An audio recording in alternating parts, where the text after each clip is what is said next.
হঠাৎ করে যাওয়ার একমাত্র উদ্দেশ্য হলো ইতিপূর্বে গেলেও যেতে পারতাম, প্রয়োজন ছিল।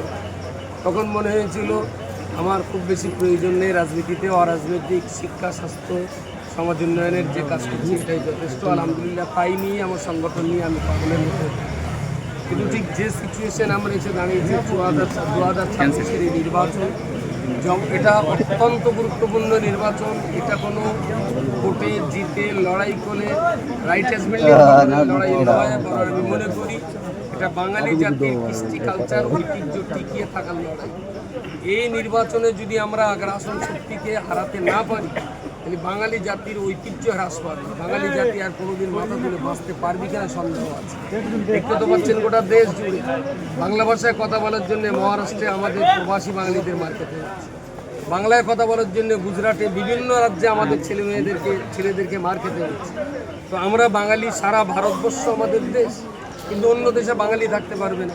অথচ কলকাতাতে আমরা দেখছি সারা আমাদের দেশের সমস্ত স্টেটের ছেলেরা সপরিবারে, কেউ বা শুধু ছেলে মেয়ে এসে কাজ করছে, তাদের কোনো ভাষার জন্য মার খেতে হয় না। আমরা তাদের কারো উপরে জুলুম অত্যাচার করি না। অথচ আমাদের ঘরের বাঙালি ঘরের সন্তান তারা যখন বাইরে কাজ করতে যাচ্ছে ভারতের অন্যান্য স্টেটে, সেখানে মার খেতে হচ্ছে। সুতরাং 2026-এর এই ইলেকশন, এটা শুধুমাত্র একটা সরকার গঠনের ইলেকশন নয়। এই ইলেকশন হলো বাঙালি জাতির অস্তিত্ব টিকে থাকার লড়াই। তারা ষড়যন্ত্র করছে ভোটার লিস্ট থেকে বাঙালিদেরকে বাদ দিয়ে বাঙালি কৃষ্টি কালচারকে সর্বনাশ করে দেওয়া।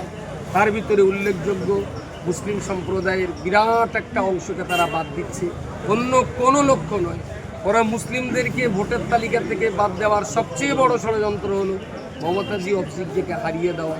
তাই আমার মনে হচ্ছে এই চরম মুহূর্তে আমার মতো একজন যদি তৃণমূলে যোগ দিতে পারি, হয়তো আরও অবুঝ কিছু মুসলমান, তাদেরকে আমরা এই জিনিসটা বুঝিয়ে আগ্রাসন শক্তি, বিজেপি মুক্ত বাংলাটাকে আমরা বজায় রাখতে পারবো।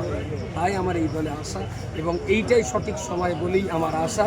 রাজনীতি যে আমার সারা জীবন করতে হবে এমনটাই আমার মনে পড়িনি। চরম দুর্দিনে আমার আশা, এই আশাটাই যদি সফল হতে পারি পরবর্তীকালে